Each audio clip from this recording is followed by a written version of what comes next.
All right, finally got some parts for this Town and Country. The customer had to order the computer. Thought we was getting a reman, and they bought a used one. So my biggest concern is, does this reman work or not? I'm gonna put I'm gonna put the link to the other video where I diagnosed this and determined that the computer was defective, and how I concluded that is all within that video. But today we're gonna replace the computer and put the VIN in this used computer. So I'm going to simply just follow directions of what it require to replace the PCM in the computer, and it's just simply just rewriting the VIN. If I recall, it should have a security feature that will deactivate the vehicle or disable the vehicle and prevent it from running. I'm using the MK908 by Altel. It does have the J box. The computer is going to be located in the wheel well in the front here.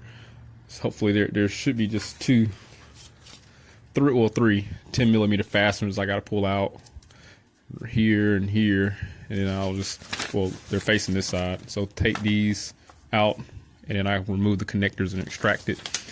But I want to make it to where the computer is accessible first, and once I get the okay to pull it out, I'm assuming that it'll hold the VIN until I replace the computer, and then it'll rewrite that VIN into the new computer once I install it. I'm assuming. So let's get zoomed in here. Now I will say, oh shucks.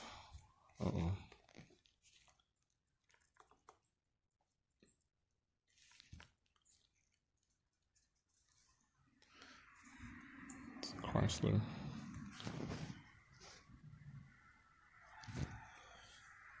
And so it has the VIN already pulled up, so we're gonna go to OK.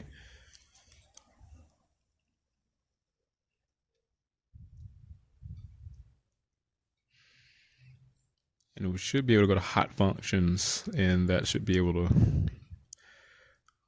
direct me. What year is this damn thing? Hold on.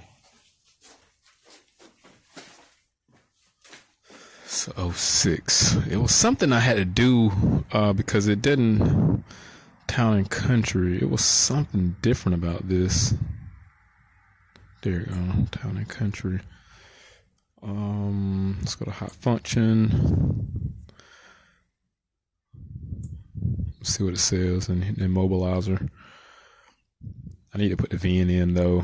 I probably could just put the computer in there and just redo the immobilizer.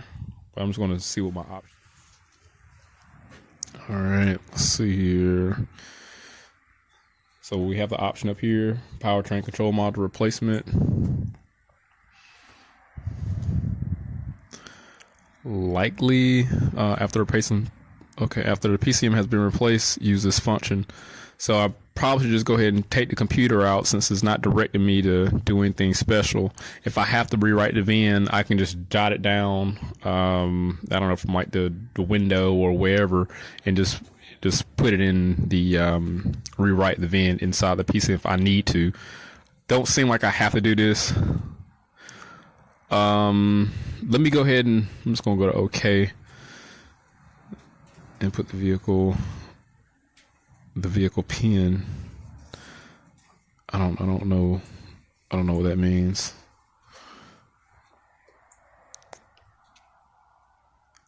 I'm not sure if that's what I need to put the VIN number in there or not, but I'll write the VIN in there and we'll go from there. But let me put the PCM in, the new one, and then we'll figure this point out here. The computer is here in the back, right here by the front tire, the wheel well. There's the location of it right there. I'm not gonna be able to get me getting in there and pulling all that stuff out because of the confinements of the area there. But as soon as I get in there, we'll be back. All right, I got the computer in there. I just threw it together real quick. I just want to make sure to start up. If not, then we'll go from there. I'm gonna turn the key on. See if there's some. Let's see if it'll start up. Shit.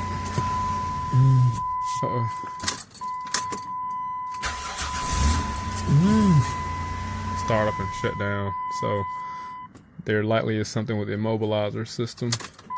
I'm gonna see if there's any codes in there that need to be cleared. But it does run normal. It doesn't misfire or hesitate or anything. Let me see if there's any codes.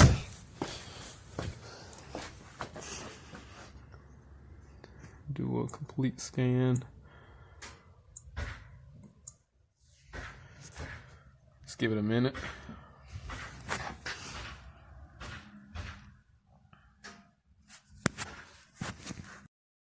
Alright, so I just cleared, not cleared, but just ran the codes for everything, and most of them are invalid central key mobilizer, so battery was disconnected. PCM message not received, so that was from me disconnecting it. Let me clear all these out, do a quick erase, and see if it corrects itself. Sometimes if you replace a computer, they don't need to be programmed or anything, you just need to clear all the codes out, and it'll start working appropriately. I've had that happen before, but I'm just weighing all my options here.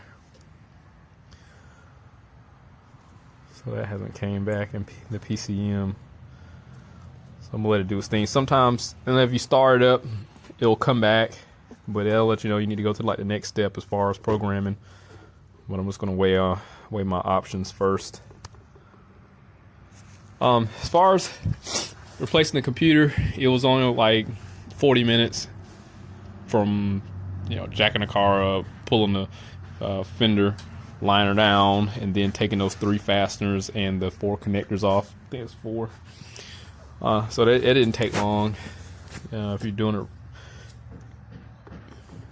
if you got your tools and stuff handy, I mean, you can get it done, knocked out in like less than 30 minutes or so. But honestly, it probably took like 15 minutes for everything.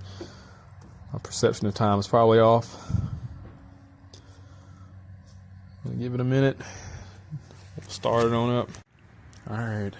Still clearing codes. No, actually it's done. So let's see if it'll start up.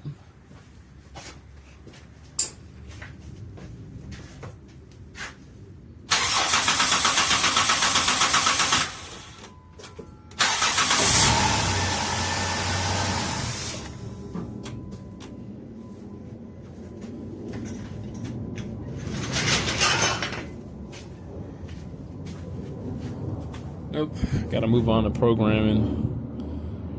Let's go back.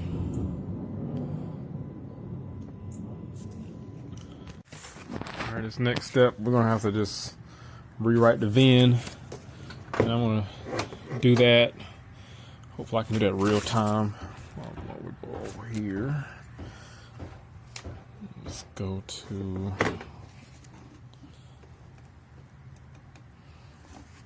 Alright, this thing is... If I get this thing to stay focused.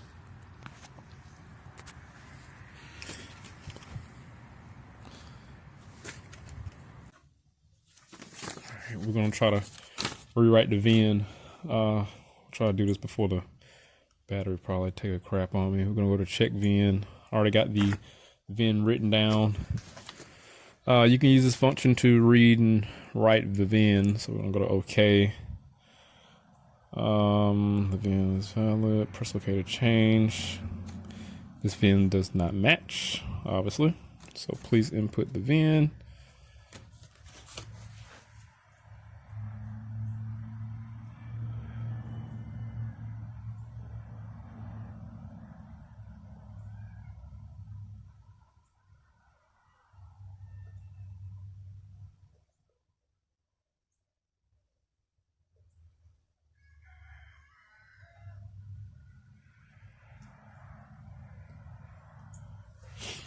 Please check the VIN again, make sure it's right. Yes. Establish communication. VIN write successful. So let's go back. Let's just check the current VIN and make sure it put the VIN in here. So if it rewrote it. Yep, so it rewrote the VIN to what I put in there. Let's see if it starts up and run.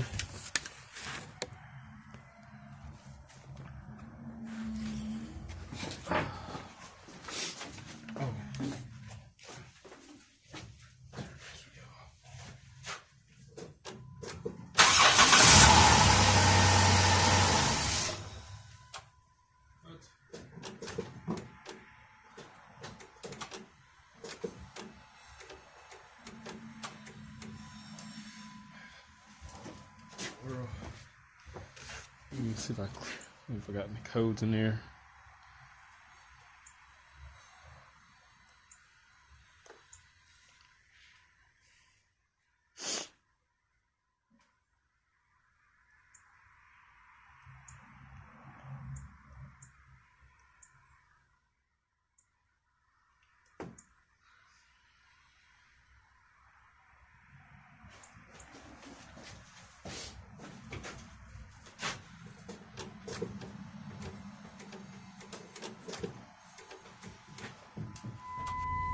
Alright, so I got everything working like it's supposed to. This car's not stalling anymore because of the security issue. Because I'm like, I put the VIN in there, it should have took the VIN. I'm not sure, like, I don't know, WTF, I don't know what the hell happened. But what I did do, I did go back into the system, do an auto scan and just clear everything. And it just took it. I just did a full erase of all the modules after I put the VIN number in there, and after a minute or so it just started up, because at some point it got to the point where it didn't want to start up even after I shut the car down. But once I cleared all the memory, it works fine now. The keys, even, everything works, so I didn't have to go and put a pin in there to program it. I mean, logically, you shouldn't have to do that anyway, because you're just putting the VIN number in the computer. Like, you know, I didn't want to go too crazy and think about it. The engine runs great. No more misfires or anything. Like I said, I'm going to leave the video where I diagnosed this initially for a computer problem. You have to take this into consideration. I'm not a Chrysler guy. I know every single thing about every single car. I have my things that I excel in, but this is not going to be a repair video or anything. Obviously, we didn't replace the computer. You didn't see me do that. But as far as replacing the computer, I just used an 8mm, went under there, wheel well, took it out, replaced it. This is just pretty much an update video that I was 100% as far as assessment, and we got the computer in, so I learned something new, kind of. You know, I didn't have to retrieve a pin for this vehicle to program the immobilizer system to get the vehicle to work. I just rewrote the VIN, and I did this with my scan tool, and we all saw that, and that was that. It cleared all the memory, and it works. So it's starting up like it's supposed to. Well, other than that, hit that link, subscribe to the channel, stay informed, had the rituals of my work. See you next one.